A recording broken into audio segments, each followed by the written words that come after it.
What is up, guys? Welcome back to Overspray.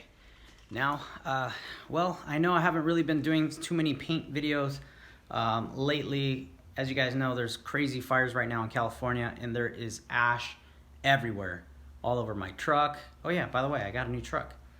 Traded in the car and got a new truck, but anyway, that's a long story short.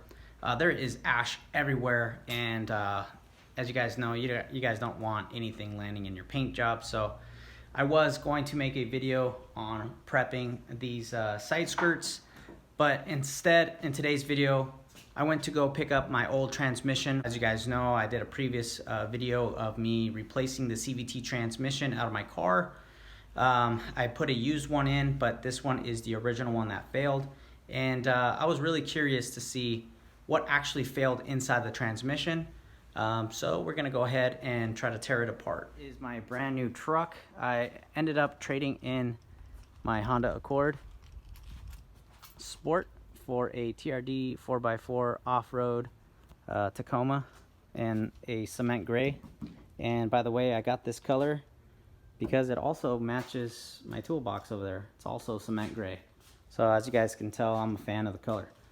Regardless, anyways, so we have the old transmission here. I could probably take this whole thing apart and put some parts on eBay and maybe sell, you know, some things that maybe somebody needs in order to fix their crashed Honda Accord. That maybe the, you know, maybe the oil pan or something like that broke, or the casing broke or something like that. Maybe I could sell it for parts or something like that.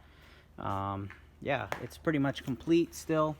But we are going to go ahead and open this up. So on the back side of here, you're actually going to find the CVT belt. I'm going to have to think of a way to get this tranny out of the back of the truck and into the garage. This tranny weighs about 350 pounds. So I'm going to have to come up with a way to get this thing off of here.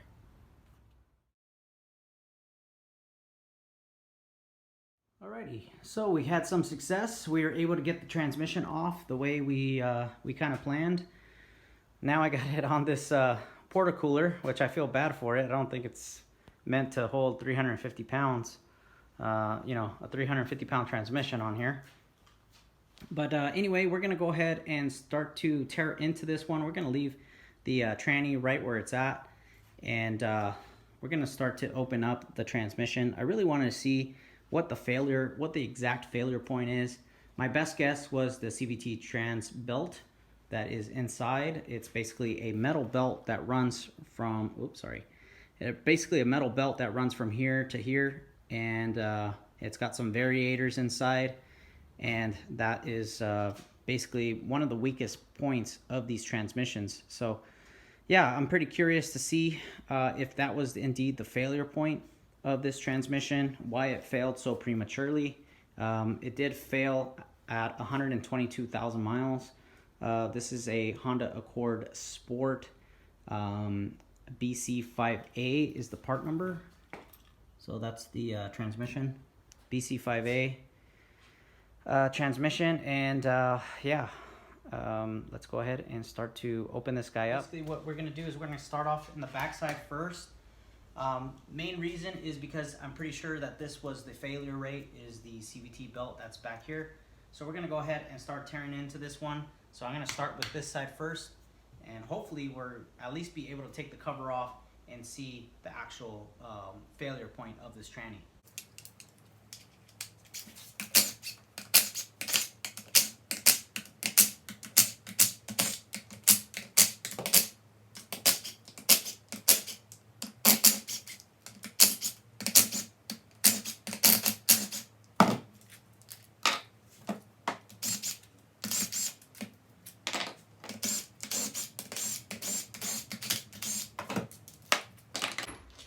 Now, I am no way, shape, or form a transmission expert.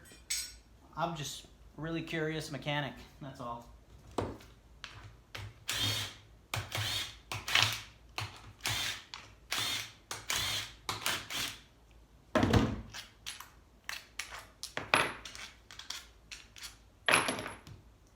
Oh yeah, she's loose already.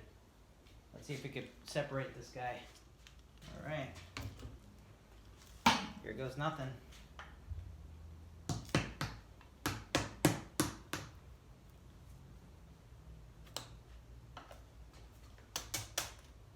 It's got a metal gasket. That's interesting. Oh, I guess it would help if I take this bolt off. Got any more? Well, that should be it.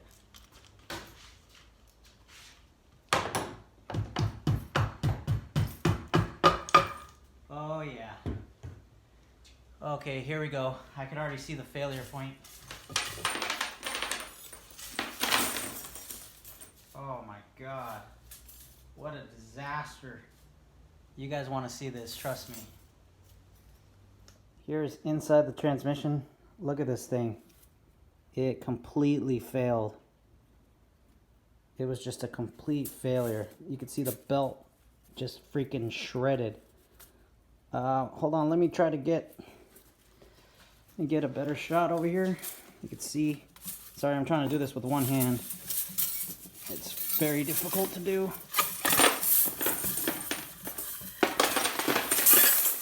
Oh man, look at that. All right, well, there's your failure point, you boys. CVT bands, not as strong as you would think. Why they went with this design, who knows? Let me put this down real quick. Oh man, these things.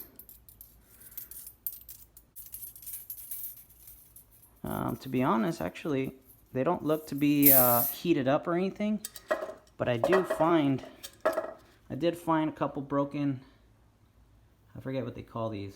Alright, so I know a lot of you guys are going to be asking me, well, why won't you just rebuild this transmission, put a new belt in, and send it on its way?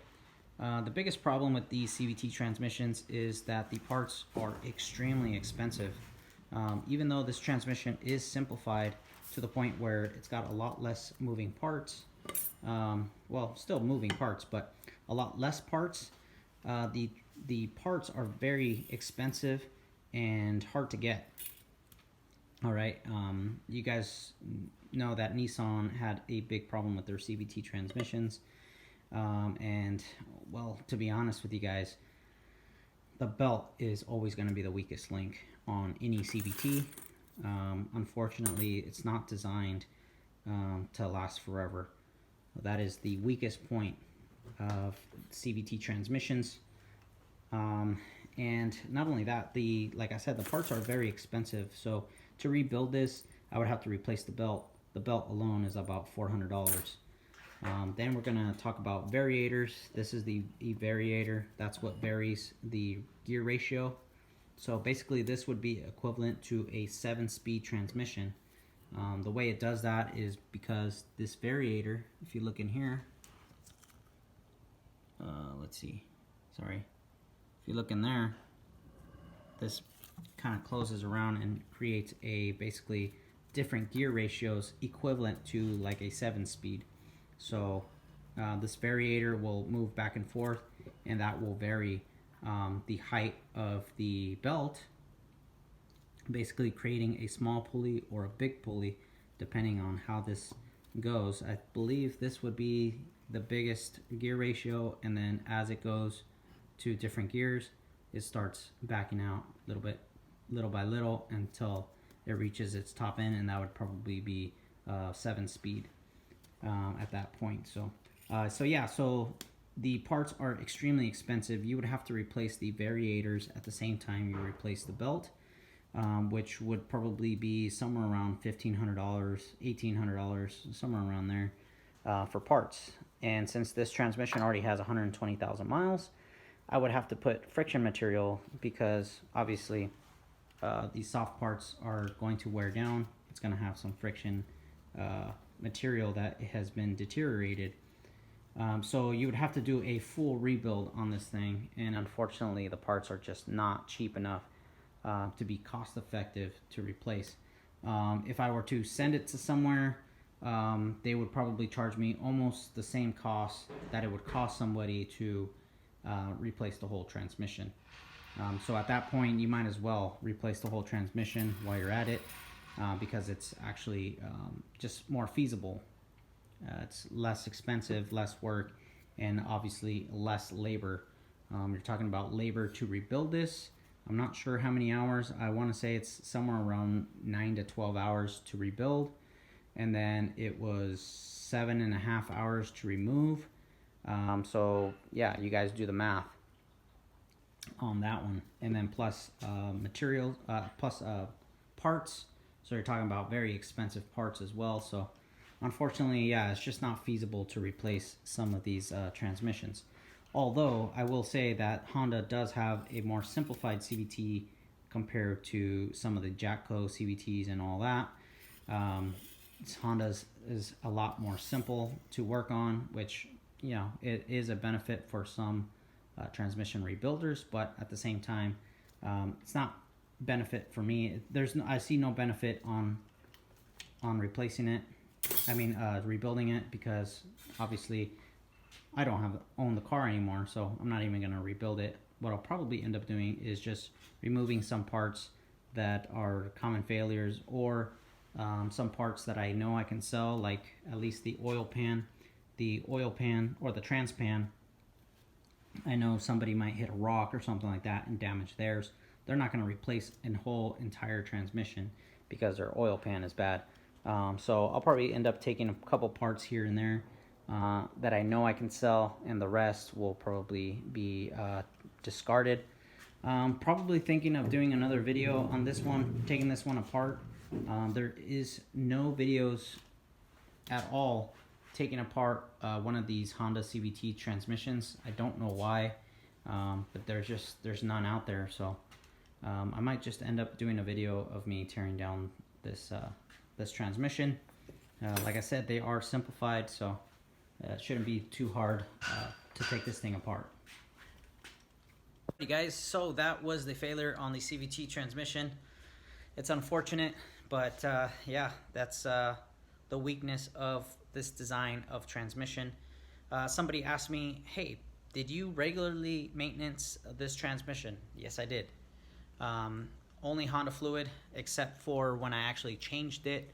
I did put Enos fluid in it, but other than that, it's always been Honda transmission fluid every 30K religiously, because I am a mechanic and I service my transmission pretty often. I knew going into buying this car that the CVT transmission was going to end up failing on me. That was just something I went into knowing that this car eventually is going to fail for that transmission. So it's unfortunate, but I think they really need to go back to the old school transmissions. Why they chose to go into a CVT transmission, I see why they did it, obviously for gas mileage, and for basically saving some money on parts, because these transmissions are very simple as far as moving parts. They don't have a lot of moving parts, so it saves the manufacturer a lot of money into not having to buy you know, more and more parts and more friction material and what, et cetera, et cetera. But at the same time, you know, the reputation of having a reliable car kind of goes out the window, because now the weakest part of the transmission is, well, I mean, the weakest part of the car is obviously the transmission. So anyway, guys, hopefully you guys enjoyed. Stay spraying, stay wrenching. Catch you guys on the next one. Bye.